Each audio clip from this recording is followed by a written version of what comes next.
Amém? Vamos abrir a palavra do Senhor, o Evangelho do Senhor Jesus Cristo, segundo o relato de Lucas, no capítulo 15. Nós vamos ler dos versículos 11 a 24. Aleluia. Lucas 15, 11 ao 24.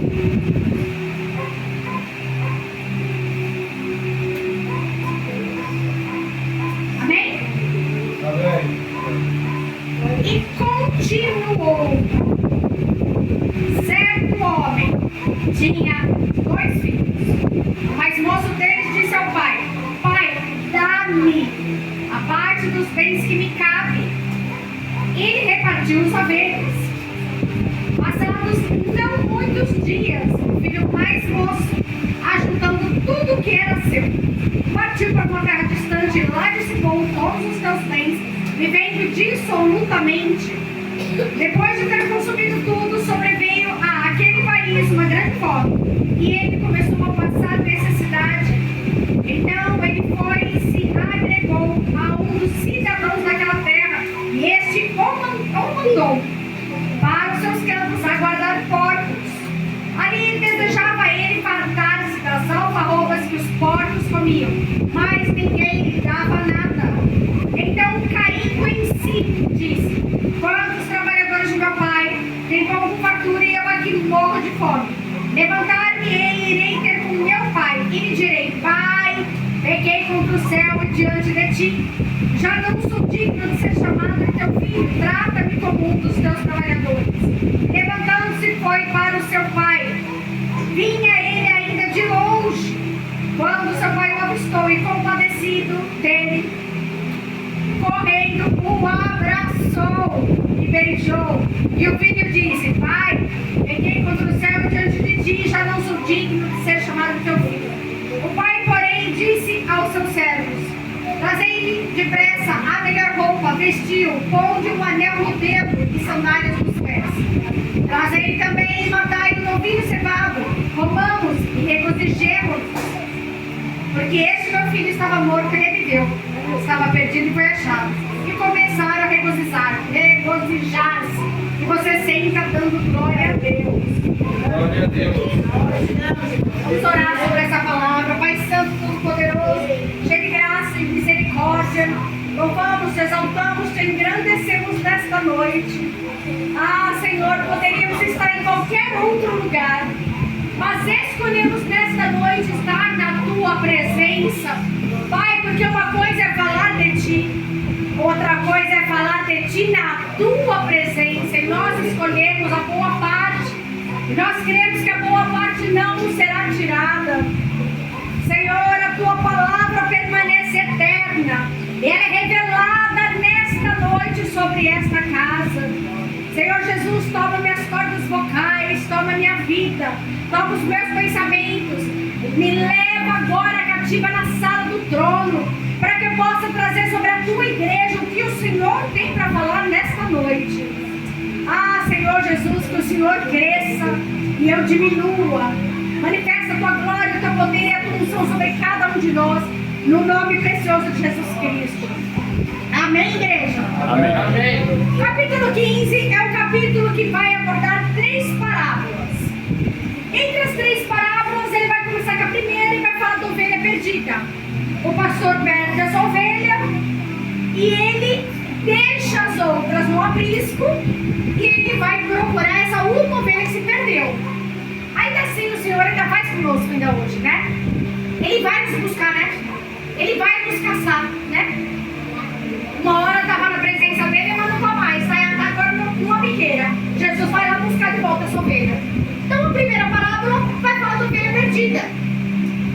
A segunda parábola vai falar da dracma perdida. O que era a dracma perdida? A dracma são as moedas. As mulheres naquela época elas tinham o hábito de usar como se fosse um diadema, como se fosse uma tiara. Nós falaremos uma tiara. E tinha umas moedinhas penduradas nessa tiara. Para que servia essa tiarinha, esse diadema com essas moedas? Era uma espécie de dote. Se a mulher viesse a ficar viúva, se o marido fosse para uma batalha e morresse numa batalha, essa dracmas serviriam para sustentá-la ela por um tempo, para que ela não viesse morrer de fome, ela e os filhos. Então essa dracma tinha valor, era uma espécie de dote. Então a primeira parábola vai falar de uma ovelha, e a ovelha, ela sabe que está perdida, é um animal. Embora a ovelha, ela tem sempre que ser guiada pelo pastor, mas é um ser vivo, sabe que está perdido. Quem é a ovelha? A ovelha está lá fora, não está aqui dentro hoje não. Está lá fora e sabe que está perdida. Sabe? Às vezes a gente pensa que quem está do lado de fora não imagina que está perdido. Irmãos, quando você está fora da presença de Deus, quando você está fazendo coisa errada, você sabe. Você sabe. Então a ovelha, ela sabe que está perdida. E a dracma? A dracma está dentro da casa e não sabe que está perdida. A dracma está dentro da casa. A mulher não perde ao lado de fora, ela perde dentro da casa. A dracma é um ser inanimado. Então, não é um ser vivo como ovelha. Então ela não sabe que ela está perdida. A dracma é muitos que estão dentro da igreja. A dracma é como o irmão do filho pródigo. Está dentro da casa e não sabe que está perdido. Só que o que essa mulher vai fazer para achar a dracma? Ela vai acender a lâmpada. Luz para os meus pés é a tua palavra. Não tem como você se achar dentro da igreja se você não acender a palavra, acender a luz da palavra. Então eu tenho a ovelha perdida, eu tenho a dracma e eu vou para o filho pródigo, que é a parábola mais famosa das escrituras. Das parábolas de Jesus, é a mais famosa do filho pródigo. E tantas coisas são feitas a respeito dessa parábola, fazem até peças de teatro, fazem cultos específicos por causa do filho pródigo. E eu quero discorrer com vocês em cima de cada versículo. Amém? Eu peço que os irmãos realmente prestem atenção. Eu tenho uma palavra um pouquinho difícil de ser digerida para alguns, mas a palavra que é difícil de ser digerida, aquela que provoca incômodo, é essa que vai trazer libertação. É essa que vai te despertar para mudar. E ela começa assim e continuou. Por que continuou? Porque ele conta duas parábolas. Então chegamos na terceira. E continuou. Certo homem. Quando eu vejo nas escrituras falando nessa parábola certo homem, esse certo homem aponta para a figura de Deus. Amém? Esse certo homem aqui na parábola é Deus. E vai dizer assim, que ele tinha 2 filhos. Olha, eu sei de uma coisa, desses 2 filhos, um vai dar muito problema e o outro vai dar um pouco menos, mas os 2 vai dar problema. Os 2 filhos vão dar problema.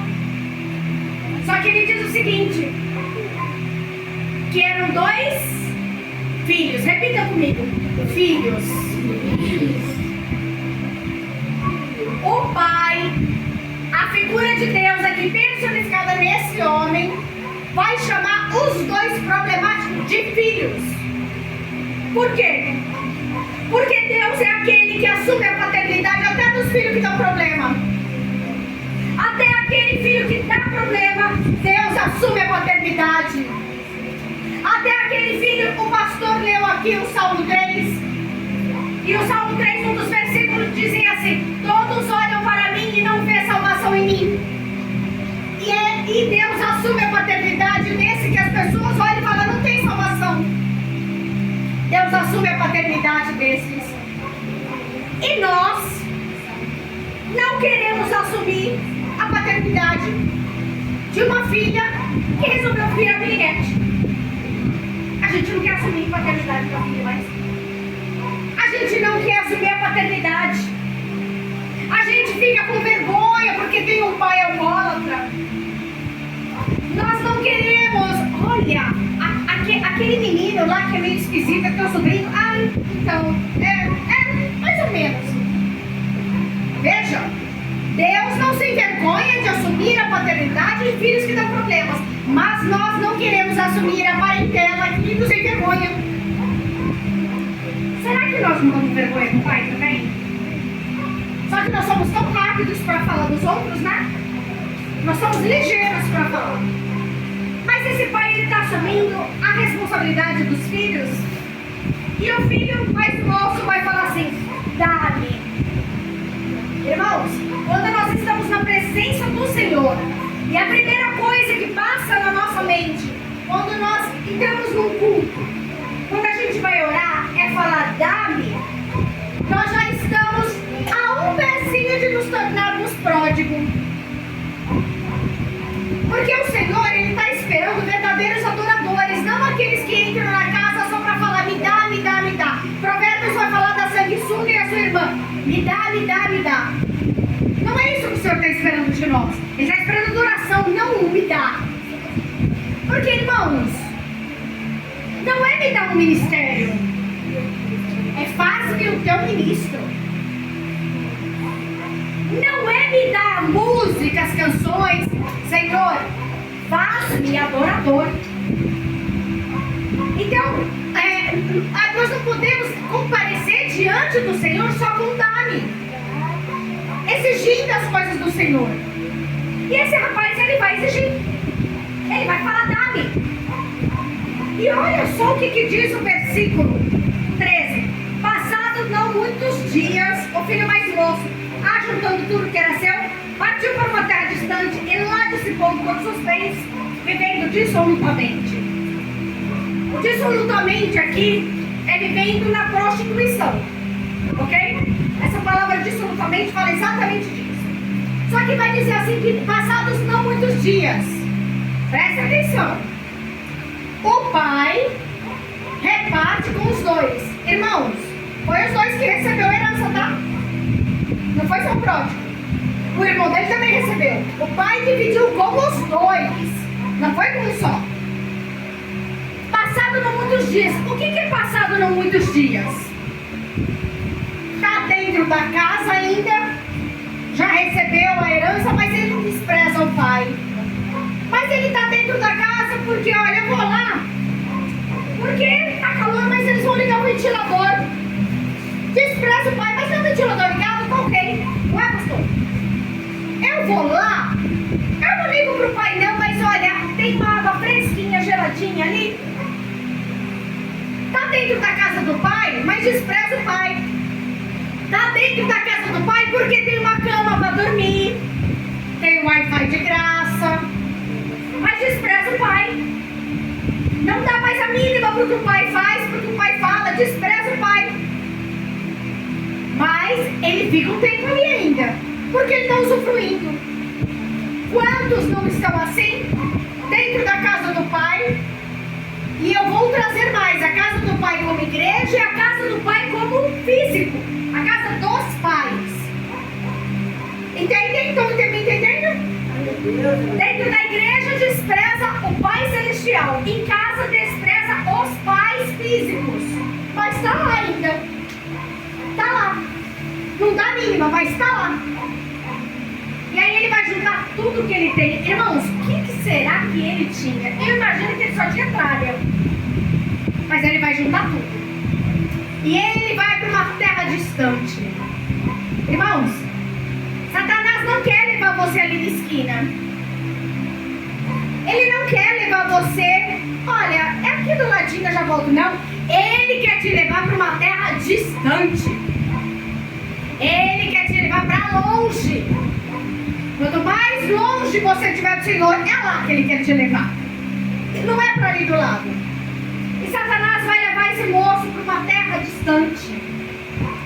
E o versículo 14 diz o seguinte: depois de ter consumido tudo, sobreveio aquele país uma grande fome e começou a passar necessidade. Bom, nós pensamos o seguinte: quando nós vamos para uma cidade, seja um passeio para o Nordeste, seja um passeio para a praia, o que sustenta essas cidades? Turismo. Não é verdade? É o turismo que sustenta. E ele gastou todo o dinheiro dele nessa cidade. E essa cidade está indo à falência? Essa cidade não prospera? Sabe por que não prospera? Porque dinheiro que vem das mãos de alguém de forma ilícita, o Pai não recebe, Deus não recebe, não prospera. Não adianta trazer dízimo para a casa do Senhor que não é abençoado, que é dízimo de coisas ilícitas, dízimo de crime. Deus não recebe. E o dinheiro desse homem aqui não foi bênção, porque Provérbios vai dizer que a herança antecipada, ela vem como maldição. Nós temos um prazo, um tempo, um período para receber a herança do Senhor. Se ela vem antes da hora, ela vira maldição. Ela não vira bênção na nossa vida. E ele vai começar com essa necessidade, e no versículo 15, ele vai dizer o seguinte: então ele foi, se agregou a um dos cidadãos daquela terra, e este o mandou para os campos para guardar porcos. Bom, nós sabemos que os judeus não comem carne de porco. Porco, para os judeus, é algo abominável. Porque nós vamos ver lá no livro de Levítico que uma das direções que Deus dá para Moisés é: não coma animais com as unhas fendidas. E o porco não tem as unhas assim? Não é dividida no meio? Então é uma direção de Deus: não coma animal com unhas fendidas. Então o porco para o judeu é abominável. Só que prestem atenção. Quando você está por aí fora no mundo, a pessoa olha para você e ela sabe: aquele ali é desviado da igreja. Meu Deus. Aquele ali é crente. Aquele ali é... Ó, sabe por que eu sei que ele é crente? Ele tem um jeito diferente de falar. Tem alguma coisa ali. Eu acho que aquele ali se desviou. Tá o menino aí. Ele é judeu. Ele foi criado na casa de um pai judeu. Ele tem a cultura do judeu. Ele tem o jeito do judeu. E aí ele vai procurar um emprego e vão colocar ele para tomar conta de porcos. É para humilhar. É para humilhar ele. Mas o apóstolo Pedro vai falar o seguinte: humilhai-vos debaixo da potente mão de Deus, para que o tempo certo ele vos exalte. Essa palavra, quando nós vamos buscar o original do significado dela em grego, vai dizer o seguinte: se humilhe.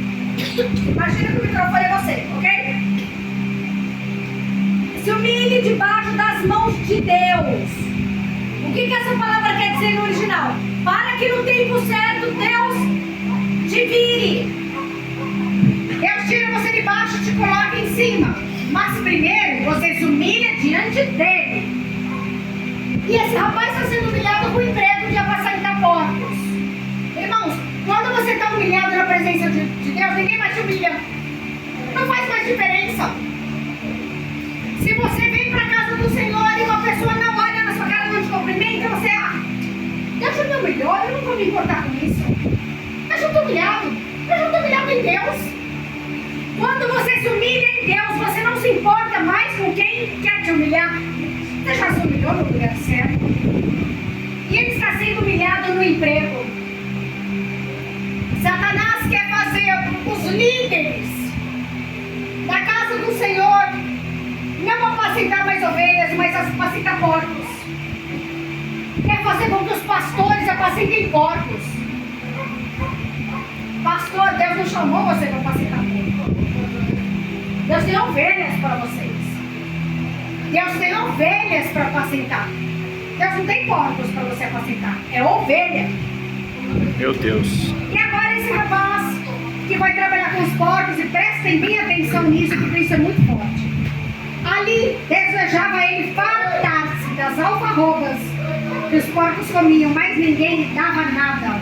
Irmãos, alfarroba, ela é uma espécie de uma sementinha pequena. E ele olha aquelas alfarrobas e ele tem desejo. Presta atenção, se você está com fome, é alfarroba que você vai ter vontade de comer? Você vai passar na padaria e aquele pão fresquinho, você fala: ai, se eu tivesse R$1 para comprar um pãozinho quentinho agora. Você vai passar na frente daquelas padarias que tem aquelas máquinas de frango. O cheiro de frango. Estão comigo? Então não é alfarroba que você vai ter vontade de comer, é? Não é alfarroba. Porque alfarroba aqui me passa uma imagem de... Você está olhando aqueles comidas de cachorro, bonzo? Você vai ter vontade de comer aquilo? Você está com fome? O que é isso? Satanás, ele quer tirar o desejo natural das pessoas de ter fome das coisas. Natural. O que eu quero dizer com isso? Prestem bem atenção nisso, porque isso é muito sério. Uma criancinha, bonitinha, pequenininha. Quando alguém olha com desejo para uma criança, isso não é normal? Isso não é natural? Quando você está no culto, desejando a pessoa que está ali do teu lado, não é natural? Isso não é normal? Entende o que eu quero dizer?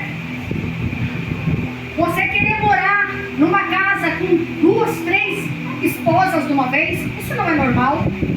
Isso não é natural? Tudo que Satanás quer é que você deseje aquilo que não é normal, aquilo que não é natural, aquilo que Deus não chamou você para fazer. É tudo que o diabo quer. Que você comece a desejar aquilo que não é o que Deus tem para a sua vida. E as alfarrobas, quando os porcos comiam os alfarrobas, é como se preparasse já os porcos. É como se estivesse temperando eles previamente para o abate. Então eles vão comendo alfarroba e vão chegando no ponto do abate. Já vão sendo temperados. Estão entendendo? Então, quando eu vejo essa passagem, às vezes nós não temos noção de que tem gente preparando a gente para o abate. As meninas que estão aí na internet e tem um menino conversando com você na internet e esse menino está pedindo foto sua sensual. E a menina acha que ele está me paquerando. Não. Ele está te vendo como uma porquinha com uma maçã na boca, querendo, pronta para o abate. Está querendo ser para o abate. Toma cuidado com as conversas. Toma cuidado com o que você assiste. Satanás está te mandando alfarrobas porque ele quer você para o abate. Lembra que eu falei que ele não quer levar você ali na esquina, ele quer levar você para bem longe? Percebam que é um processo. É um processo. Ele faz você ficar desgostoso da casa do pai. Ele vai te levar para longe. Ele vai colocar desejos que não são naturais. É isso que ele quer. É um processo. E olha só. Ninguém lhe dava nada. Ele comeu as alfarrobas?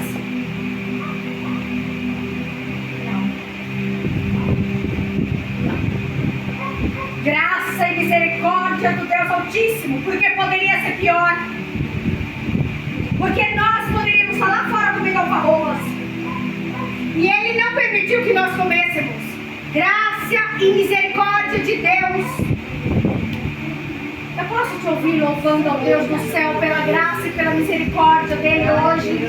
Glória a Deus. Obrigada, Jesus. Aleluia. Nós não estamos lá fora comendo alfarrobas. Glória a Deus. Poderia ser pior e não foi, ele não come.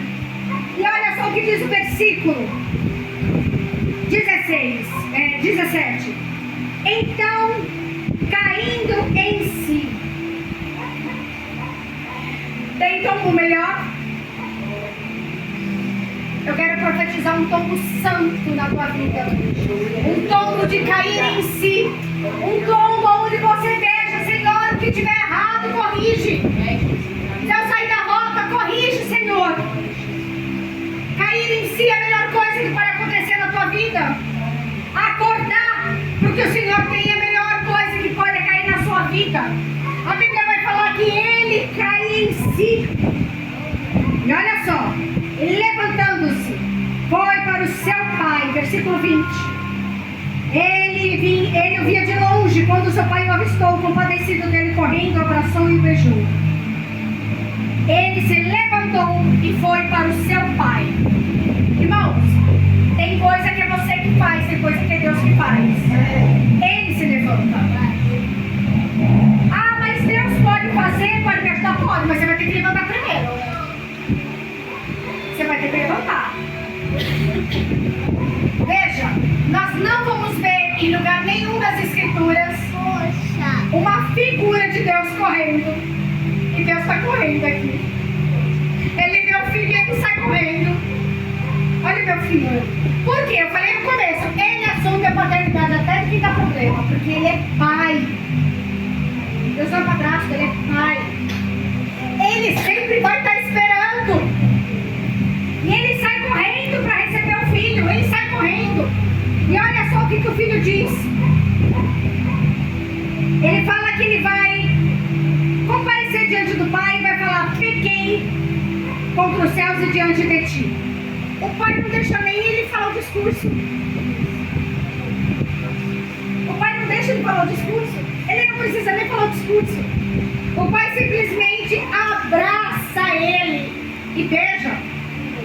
Eu falei para vocês que eu gosto do profeta Abacuque, que o nome dele significa abraço. Porque o profeta Abacuque, ele vai profetizar num período muito difícil. É um período que a Babilônia vai tomar Israel. É nesse período que ele vai profetizar. E ele começa a ver muita gente morrendo ao fio da espada. E matam-se crianças, e matam-se mulheres, idosos. É uma carnificina. Livro de Abacuque.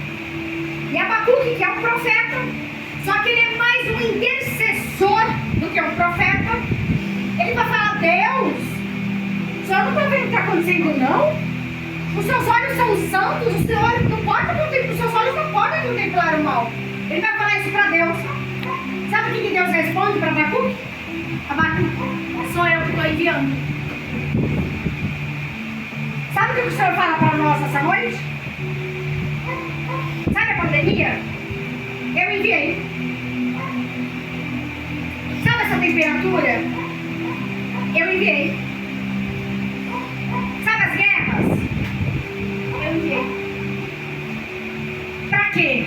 Para que você se alinhe, para que você saia da onde Satanás te levou. Para que? Porque Jesus está voltando. Sabe o que Apocalipse fala? Quando começa a vir a grande tribulação e coisas terríveis vão acontecendo, fala que o povo, quanto mais eles eram abraçados, quanto mais prova eles passavam, sabe o que eles faziam? Mais eles blasfemavam contra Deus. Ou seja, Apocalipse vai dizer ainda: aquele que é santo, santifique-se mais. Aquele que é justo, continue praticando a justiça. Aquele que é injusto, continue praticando a injustiça. Aquele que é impuro, continua sendo impuro. Não tem meio termo. Não tem meio termo. Às vezes você se sente em cima do muro. Sabe, eu amo Jesus, mas eu não sei se eu quero me converter. Eu amo Jesus, mas esse negócio de ir para a igreja, eu não sei, você está em cima do muro. Tem um desenho muito interessante na internet.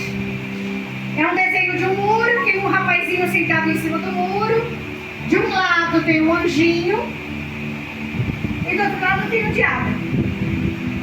E o diabo quieto, calado. E o anjinho falando assim para esse rapaz em cima do muro: desce, desce daí, vem aqui pro meu lado. Olha o pai te esperando aqui, olha o pai esperando o filho pródigo. Vem, desce, vem pra cá. O diabo quieto. E o homem em cima do muro. Aí ele começa a ficar incomodado. E aí ele olha para Satanás: onde está te chamando direto para ir pro lado dele? Você não vai me disputar, não? Você não vai pedir para ir pro lado? Não, porque o muro já é meu. O muro já tem dono. Quando você está em cima do muro, o muro já tem dono. E ele vai falar o seguinte pro pai: pai, eu pequei contra o céu diante de ti, e já não sou digno de ser chamado de teu filho. Fala comigo. Eu pequei. Eu pequei. De novo, eu pequei. Eu pequei. Mais forte. Eu pequei. Eu pequei. É difícil?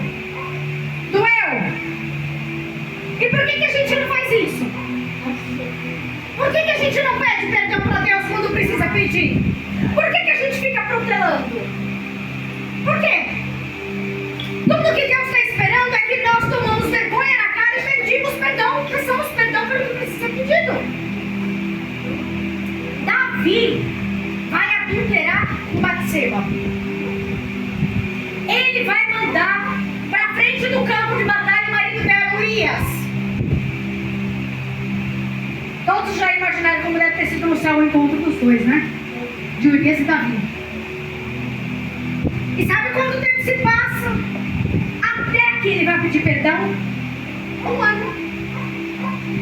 Ele ficou 1 ano, como nós diríamos, metendo louco. Ele ficou 1 ano, não vai comigo. Até que ele é confrontado pelo profeta Natan. E ele vai pedir perdão para Deus. Nós precisamos pedir perdão. Irmãos, santos não é aqueles que nunca pecam. Santos é aqueles que têm consciência do próprio pecado e todos os dias comparecem diante do Senhor para falar: Senhor, me lava no sangue do Cordeiro. Senhor, me ajuda. Estou fraco. Senhor, hoje eu tive vontade de usar droga. Senhor, hoje eu tive vontade de adulterar. Senhor, hoje eu falei muito mal de minha irmã. É todo dia. Porque uma coisa é um pecado voluntário, outra coisa é um pecado involuntário.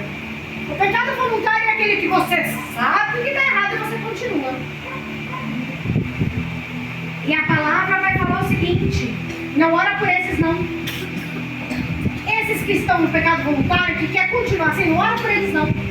Mas não fala isso. Mas o que é o pecado involuntário? É aquele que quando você viu já foi. Quando você viu, você já escorregou. Pede perdão. Levanta ele, se levantou e foi ter com o pai.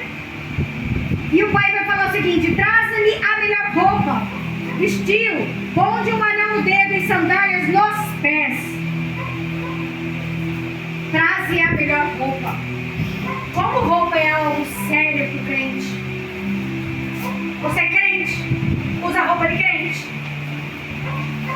O que você tem aí que Deus criou não é para ser colocado numa vitrine de uma açougue. É Jesus que fez. É teu. Valorize o que o Senhor te deu. Traze a melhor roupa. Como a roupa era sinônimo de inveja dos outros. José foi jogado numa cova, numa cisterna, por causa da túnica colorida. O irmão Amnon, o irmão de Tamar, desejou aquela moça virgem, filha do rei. A Bíblia fala que ela usava túnicas coloridas, porque assim se usavam as filhas virgens do rei. Satanás tocou naquela moça por causa da roupa dela. A roupa é algo muito sério. E ele vai falar mais, ele vai falar: coloca um anel nos dedos. Esse anel aqui é o cartão de crédito do céu. É autoridade. Jesus está renovando autoridade aqui hoje. Não importa o que você fez ontem, o Senhor vai renovar autoridade aqui hoje. Autoridade sobre os seus filhos, autoridade sobre a tua família, autoridade sobre o teu ministério. Deus vai restaurar a autoridade aqui. Recebe anel no teu dedo. Recebe anel no teu dedo, vindo de Deus, da parte de Deus. Deus está renovando a autoridade aqui. Satanás tentou usurpar ministério, falando: você não tem autoridade para apacentar, mas o Senhor está renovando a autoridade. O Senhor está renovando a autoridade. E ele vai falar mais: coloca a sandália nos pés. Aleluia, Deus te bendiga, aleluia, glória te damos.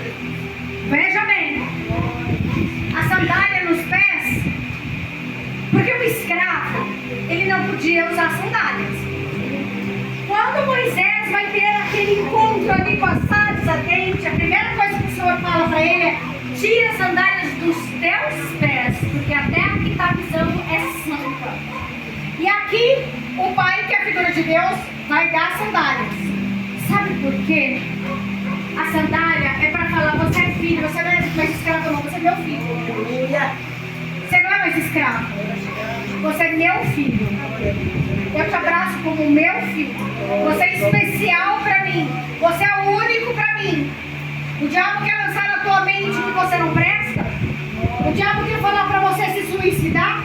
Você é meu filho. Você é especial. Você é único. É amado. É querido. Porque Ele deu seu Filho unigênito para morrer na cruz por você. Foi por você, foi por amor, foi por toda a humanidade. Mas se fosse só por você, ele faria também. Meu Deus! Se fosse só por você, ele faria também. Glória a Deus. Meu Deus, E aleluia! ele vai dizer o seguinte: trazei também e matai o novilho cevado. Irmãos, uma churrascada. Nós gostamos de um churrasco, né? Mas isso não era hábito para eles. Não era todo dia. Esse povo lá em Israel era um povo muito pobre.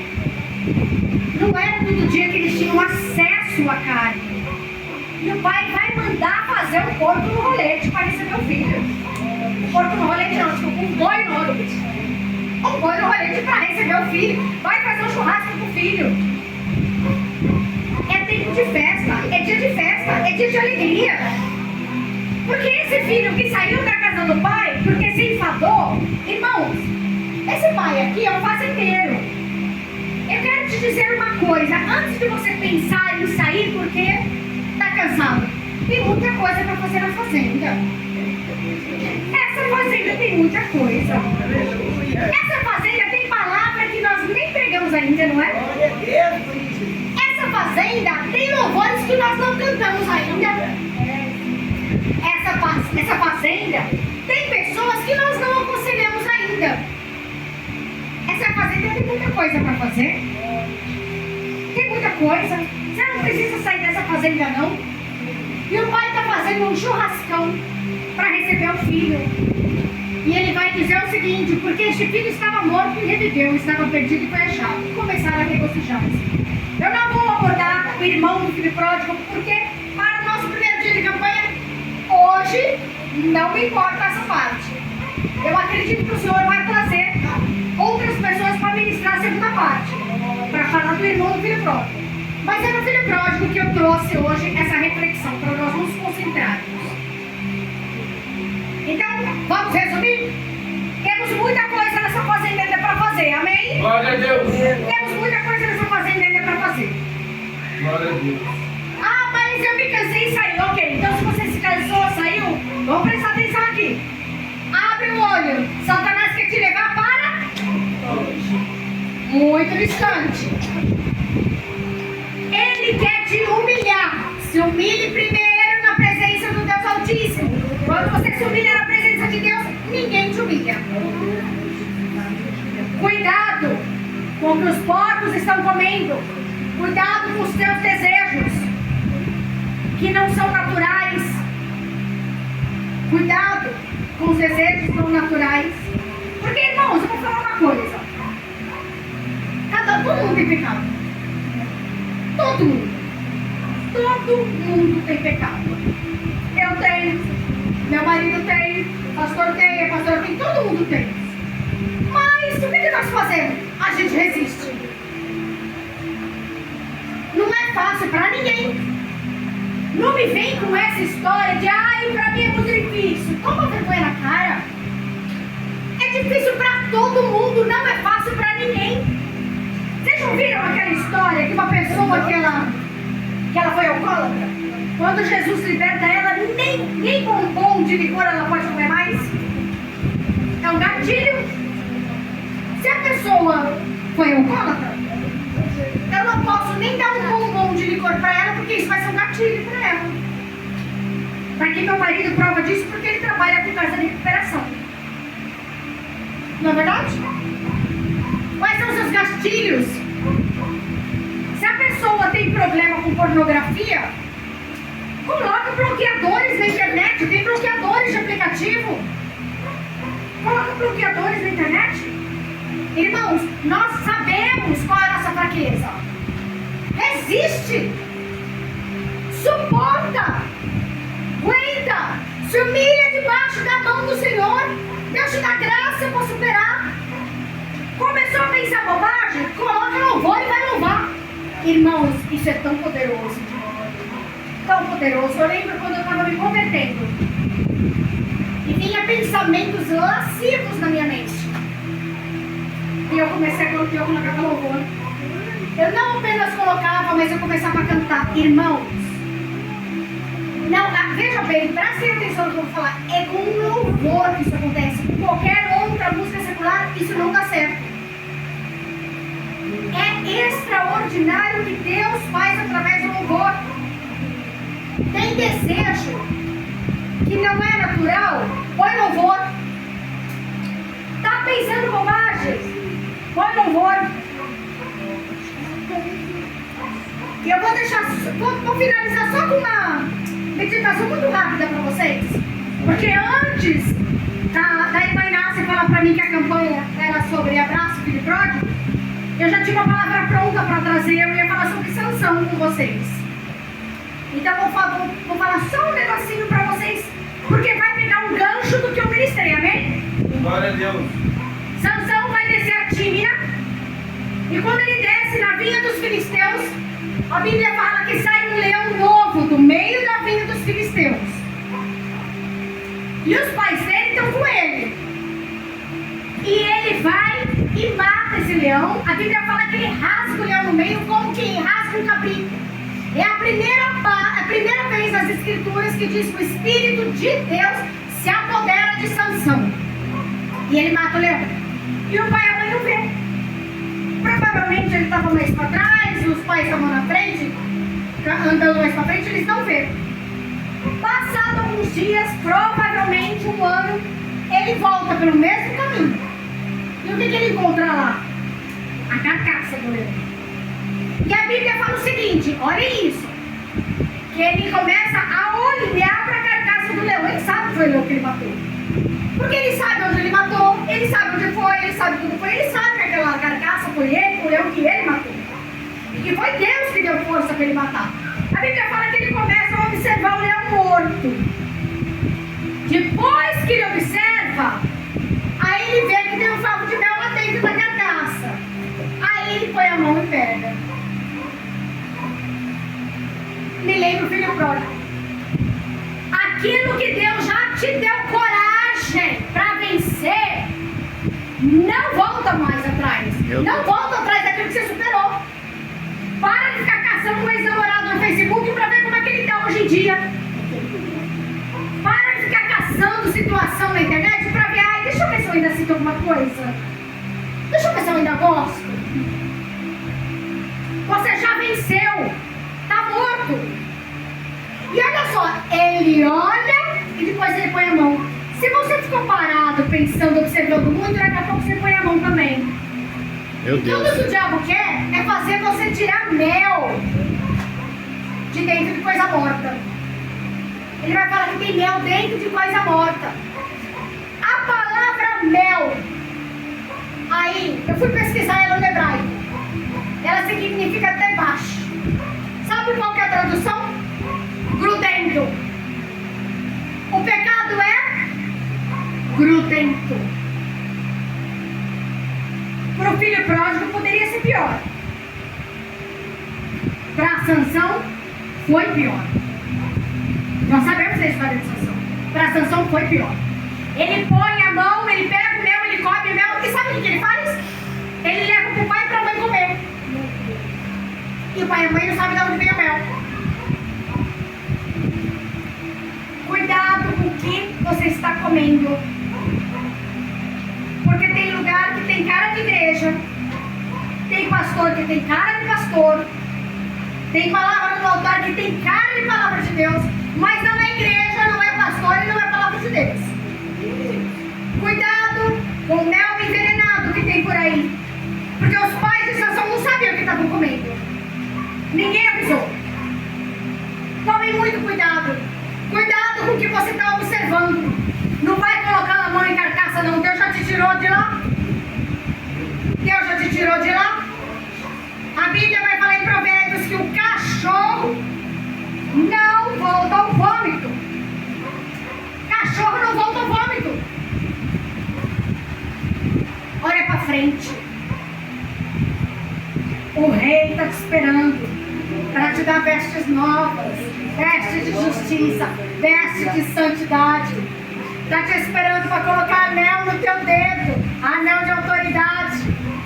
Está esperando para colocar uma sandália nova nos teus pés, para te dizer, você é meu filho, você não é escravo não. morri por você. Vamos ficar de pé, vamos orar em cima dessa palavra? Deus, aleluia, aleluia. Eu não sei qual que é o teu pecado, aquilo que está difícil para você de resistir, eu não sei o que é, você sabe. Aquilo que está difícil lutar, aquele desejo que parece que não vai passar da mente, eu não sei o que é, Jesus sabe. Então você